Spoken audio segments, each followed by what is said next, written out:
மெதுவாக ஓட்டுவோம், பாதுகாப்பா போவோம், விளையாட்டும் விதியும் ஒன்றாக கற்றுக்கொள்வோம்.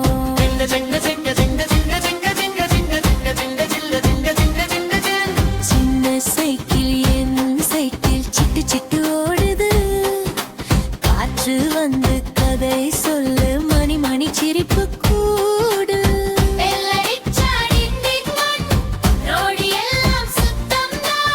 ஹெல்மெட் போட்டு போகணும், அதுதான் நல்ல பழக்கம்தான்.